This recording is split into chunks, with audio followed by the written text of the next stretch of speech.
तर मित्रांनो वेळ झाली आता ड्युटीला जाण्याची. तत्पूर्वी माझे पार्टनर जे ना इतके भांडणं करता विचारू नका. म्हणजे ते म्हणतात माझी चपातीच खाऊन नेली, माझी परतच कुठं गायब झाली. म्हणजे बॅचलरमध्ये राहण्यात जो मजा आहे ना मित्रांनो तो एक अनोखाच आहे. आता आम्ही 7 वर्षापासून आता म्हणतो जास्त दिवस न करावं म्हणतो, हा म्हणतो जास्त दिवस न करावं म्हणे बेकार होईल लाईफ असं तसं. म्हणलं बघा आता बॅचलरमध्ये आम्ही 7 वर्षापासून सोबत राहतो मित्रांनो. म्हणजे आमच्यात भांडणं होतच नाही, होता असं काही नाही होता. पण मग काय आता जाऊ दे, आता भांडणं होत आहे. तर आता टाईम बघा, आता टाईम किती झाला. आता तुम्हाला कदाचित उलटं दिसत असेल घड्याळामध्ये. पण आता निघायचं आहे ड्युटीला. पण कधी पण माझा मित्र मी त्याला सोबत घेऊन जातो, तो माझ्यासोबत कधीच येत नाही तो ड्युटीवरती. काहून की त्याला लेट यायची सवय.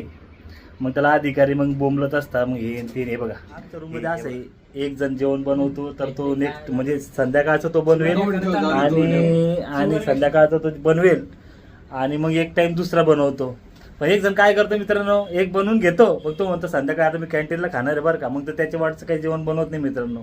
म्हणजे हा इतका दिलदार आहे ना की विचारू नका, इतका दिलदार माणूस आहे की ते सारखं दिलदार नाही आहे. पण हे काम जे बघा, हे एक खिलाडी आहे, खतरोगे खिलाडी. हे म्हणतो बनवत नाही म्हणतो जेवण असं आहे.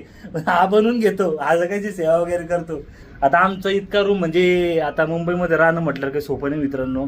या ठिकाणी म्हणजे इतकं गरमी होती की विचारू बघा, इतकं घाम आहे आणि गावामध्ये असलेला फरक. आणि एबीपी माझाला देऊन टाका याला, एबीपी माझाला देऊन टाका म्हणता. इतकं बेकार काम आहे की विचारू नका.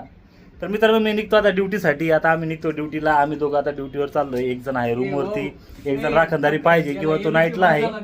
तर मग भेटू आता नेक्स्ट व्हिडिओमध्ये. तोपर्यंत बाय मित्रांनो, सबस्क्राईब करायचा, व्हिडिओ लाईक करायचा मित्रांनो. तोपर्यंत बाय बाय.